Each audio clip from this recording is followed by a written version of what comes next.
And that is Indian matters, but he has been a shining light. Here we go. Pushpa, Pushparaj, yavattekkedale. Happy, sir. Sir, how was your feeling? Very happy for that, and it's a special thing. We are all here for him today, and he got his century today. We are very happy. Test మ్యాచ్లో ఆస్ట్రేలియాలో against Australia century కొట్టాలన్నా లేకుంటే 5 wickets తీయాలన్నా ఎంత కష్టమో అందరికీ తెలుసు. ఒకవేళ కన్నా చేశాడంటే అతను స్టార్ అయిపోయినట్లే. మరి తెలుగోడు అనుకోండి, ఇంకా మనకు పండగే. అదే స్టేట్లో ఇప్పుడు నితీష్ కుమార్ రెడ్డి ఉన్నాడు. చాలామంది పేరెంట్స్ కలలు కంటుంటారు. అందరి కలలు సాకారం కావు. ఒకవేళ సాకారం అయ్యాయి అంటే చాలా సాక్రిఫైజెస్ ఉంటాయి. సాక్రిఫైజెసే కాదు, చాలా కలిసి రావాలి. అంటే మీనింగ్ ఏంటి? రైట్ స్పోర్ట్స్ చూస్ చేసుకోవాలి, ప్రాపర్ కోచ్ సపోర్ట్ ఉండాలి, దాని తర్వాత ఫైనాన్షియల్ సపోర్ట్ ఉండాలి, దాని తర్వాత నీకు ఫ్రెండ్స్ యాటిట్యూడ్ ప్రాపర్గా ఉండాలి, దెన్ నైబర్స్ ప్రాపర్గా ఉండాలి. ఇవన్నీ కాకుండా ఆపర్చునిటీ కూడా ఉండాలి. ఈ కేసులో నితీష్ కుమార్ రెడ్డికి అన్నీ కలిసి వచ్చాయి. ఆపర్చునిటీ అని ఎందుకన్నానంటే, ఫర్ ఎగ్జాంపుల్ హార్దిక్ పాండ్యాకి టెస్ట్ మ్యాచ్ టెంప్లిమెంట్ లేదు కాబట్టి నితీష్ కుమార్ రెడ్డికి ఆపర్చునిటీ వచ్చింది. ఆపర్చునిటీ అనేది మ్యాటర్స్ ఇక్కడ. అది కాకుండా ఇతను చాలా ఫిట్. అతని ఫాదర్ జీన్స్ వచ్చామో, అతని ఫాదర్ కూడా కబడ్డీ ప్లేయర్ కాబట్టి ఇతను చాలా ఫిట్గా ఉన్నాడు. ఈవెన్ ఎక్స్పర్ట్స్ కూడా కమెంటరీలో అదే మాట్లాడుతున్నాడు, హీస్ ఫిట్ అని. జనరల్గా ఎనీ స్పోర్ట్ మూవీ హిట్ కావాలంటే క్లైమాక్స్ చాలా ఎంటర్టైనింగ్ గా ఉండాలి. ఇది కూడా అలాంటి దాన్ని తలపించిందేమో ఈరోజు అనిపించింది. నితీష్ ఫాదర్ ఈరోజు స్టేడియంలోనే ఉన్నాడు. ఇతను సెంచరీ కొడతాడో లేదో అతనికైతే తెలియదు, బట్ అక్కడే ఉన్నాడు. నెక్స్ట్ చాలా మంది అవుట్ అయిపోయారు. వాషింగ్టన్ సుందర్ పార్ట్నర్షిప్ ఇచ్చాడు. లాస్ట్ లో ఏమైంది? ఒకవేళ వాషింగ్టన్ సుందర్ లేకున్నా నిన్న ప్రాబ్లం అయింది, ఇతను సెంచరీ చేసిండేవాడు కాదు. లాస్ట్ లో ఏమైంది? ఇంకా సెంచరీకి చేరువలో సుందర్ అవుట్ అయిపోయాడు. దాని తర్వాత బుమ్రా వచ్చన్నమాట. సో దాని తర్వాత బుమ్రా కూడా అవుట్ అయిపోయాడు. లాస్ట్ లో సిరాజ్ వచ్చి ఆ ఓవర్లో అవుట్ కాకుండా ఉండడంతో ఇతను సెంచరీ చేయగలిగాడు. దెన్ చాలా ఎమోషన్స్ కూడా, వాళ్ళ ఫాదర్ ఎమోషన్స్ అన్ని అక్కడ మనం చూసాం.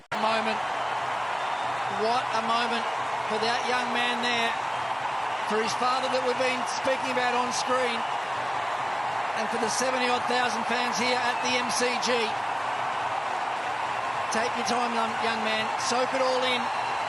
This is a magnificent moment. He's looked at ease in Test match cricket straight away at the Perth Test and top scored a couple of times early with 40s. Going up the order in this Test match, getting the opportunity to bat longer, and he has delivered. That's a magnificent debut Test 100.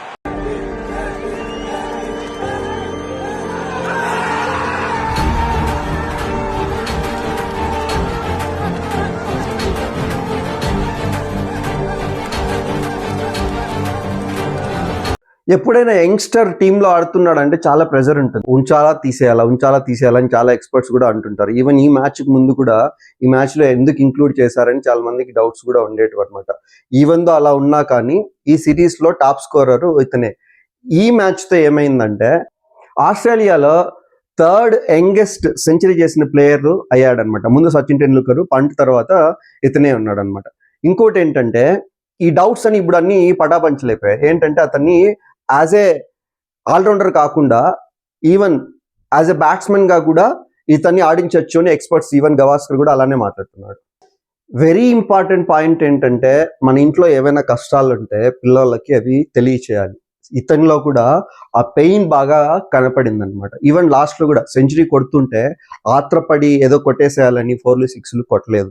Even last లో కూడా చాలా ఆలోచించి, even singles కూడా తీయడంలో కూడా చాలా ఆలోచించి ఆ singles కూడా తీశాడు. ఏదో హరిలో సెంచరీ అయితే చేయలేదన్నమాట. సో ఆ కష్టాలు తెలుసు కాబట్టి ఏదో త్వరగా అచీవ్ చేసేయాలని ఆత్రం అయితే అతనిలో కనపడలేదు.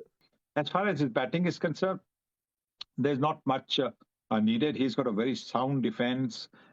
He moves forward and back with great ease. So not much is required to be done.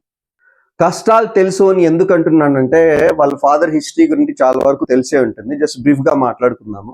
వాళ్ళ ఫాదర్ ఇంతకుముందు సెంట్రల్ గవర్నమెంట్ ఎంప్లాయ్ అనమాట.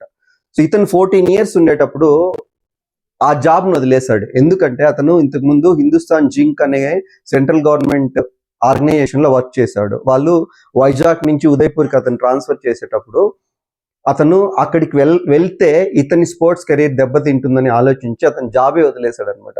వాళ్ళ మదర్ కూడా సపోర్ట్ ఇవ్వడం కూడా చాలా ఇంపార్టెంట్. ఫస్ట్లో ఏం చేశారు, వాళ్ళు కొద్ది అమౌంట్ బ్యాంక్లో పెట్టుకొని సేఫ్గానే ఉన్నారు. ఆ తర్వాత ఏమైంది, వాళ్ళు ఒక హౌస్ కన్స్ట్రక్ట్ చేస్తే అప్పులు ఎక్కువ అయిపోయాయి. వాళ్ళు అనుకున్న ప్లానింగ్ కంటే ఎక్కువ అమౌంట్ అయ్యి అప్పులు ఎక్కువ అయిపోయాయి. దాంతో ప్రాబ్లమ్స్ అయ్యాయి అనమాట. సో నెక్స్ట్ వాళ్ళు ఏ విధంగా చేయాలి అని అప్పుడు వదిలేలేదనమాట. స్టిల్ దే కంటిన్యూడ్ అనమాట. ఇంకోటి ఏంటంటే ఆంధ్ర క్రికెట్ అసోసియేషన్ కూడా వాళ్ళకి చాలా హెల్ప్ అయింది. ఎలా హెల్ప్ అయిందంటే ఒక ప్రోగ్రామ్, రెసిడెన్షియల్ ప్రోగ్రామ్ ద్వారా అతనికి హెల్ప్ అయింది. ఈవెన్ ఎంఎస్కే ప్రసాద్ కూడా కామెంటరీలో ఇదే మెన్షన్ చేశాడు. ఇప్పుడు మనము లైటర్ నోట్లో ఒక 2 సినారియాలు మాట్లాడదాం. అంటే నితీష్ రెడ్డి సక్సెస్ అవ్వకుండా ఉండింటే వాళ్ళ ఫాదర్ పరిస్థితి ఏంటి, అయిన తర్వాత ఇప్పుడు పరిస్థితి ఎలా ఉంటుంది మాట్లాడదాం. ఒకవేళ అవ్వకుండా ఉండింటే, నేను లైటర్ నోట్లో చెప్తున్నాను, వేరే విధంగా అర్థం చేసుకోవద్దండి. వాళ్ళ ఫాదర్ పేరు ముత్యాల రెడ్డి అనమాట. సో నేబర్స్ ఏమని వింటారు మన తెలుగులో అనుకుంటే, ఆ ముత్యాలు గారికి చెప్పినాను, వాడు నా మాటే వినలేదు, ఎంతసేపు వాళ్ళ కొడుకుతో బ్యాటు బాల్ ఎత్తుకొని పోవడము, ఈ జాబ్ వదిలేసినాడు, ఇప్పుడు ఉన్నింది బాయ్ ఇంకోటి ఏదో ఆ టైప్లో మాట్లాడతారు అనమాట. ఇప్పుడు సక్సెస్ అయ్యాడు కాబట్టి అతను చాలా తెలివైనోడు. అతని సజెషన్స్ మనం కూడా తీసుకుంటే బాగుంటుంది. చాలా బాగా ఆలోచించాడు, ఇప్పుడు మంచి అని చాలా మంది ఇప్పుడు అతన్ని పొగుడుతూ ఉంటారు అనమాట. సో కాబట్టి పక్కన వాళ్ళని పట్టించుకోకుండా మనం ఏం పని చేయాలో ఆ పని చేస్తే ఇలాంటి సక్సెస్ చాలా వరకు చూడొచ్చు. నితీష్ రెడ్డి విరాట్ కోహ్లీకి డైహార్డ్ ఫ్యాన్. సో ఎక్కడో ఒక ఎయిర్పోర్ట్లో కనపడితే అనుష్క, విరాట్ కనపడితే వెంటబడి ఫోటో తీసుకున్నాడు వాళ్ళతో. ఇప్పుడు ఏమైంది, కోహ్లీనే అతనికి క్యాప్ ఇచ్చాడు. నెక్స్ట్ అనుష్క శర్మ కూడా వచ్చి వాళ్ళ ఫాదర్తో ఫోటో తీసుకునింది. ఈ సెంచరీ ఏమీ ఫ్లూక్గా అయితే రాలేదు. ఈవెన్ గవాస్కర్ కూడా ఈ సెంచరీని హైలీ రేట్ చేశాడు అనమాట. ఈ మధ్యలో మనకు చాలా మంది తెలుగు వాళ్ళు వస్తున్నారనమాట. ఫర్ ఎగ్జాంపుల్ తిలక్ వర్మని తీసుకుంటే ఇతను కూడా చాలా ఒక రకమైన పూర్ బ్యాక్గ్రౌండ్ నుంచే వచ్చాడు. ఈవెన్ వాళ్ళ ఫాదర్ కూడా ఎలక్ట్రీషియన్ అనమాట. సో సందర్భం వచ్చింది కాబట్టి అతన్ని కూడా అప్రిషియేట్ చేయాలి. ఈ సోషల్ మీడియా వరల్డ్లో మన జంజీ బ్యాచ్ ఎస్పెషలీ ఇలాంటి వాళ్ళని ఇన్స్పిరేషన్గా తీసుకొని వాళ్ళు కూడా ఈ మొబైల్ ఫోన్స్ అవి ఇవి పాజిటివ్గా యూస్ చేసుకొని నెగిటివిటీ అంతా పక్కన పెట్టేసి ఏదైనా సాధిస్తే వాళ్ళ పేరెంట్స్ కూడా ప్రౌడ్గా ఫీల్ అవుతారు. ఇప్పుడు నితీష్ గురించి మనం అందరూ తెలుగు వాళ్ళం ఎలాగైతే ప్రౌడ్గా ఫీల్ అవుతున్నామో మీ గురించి కూడా ఫీల్ అవుతారు.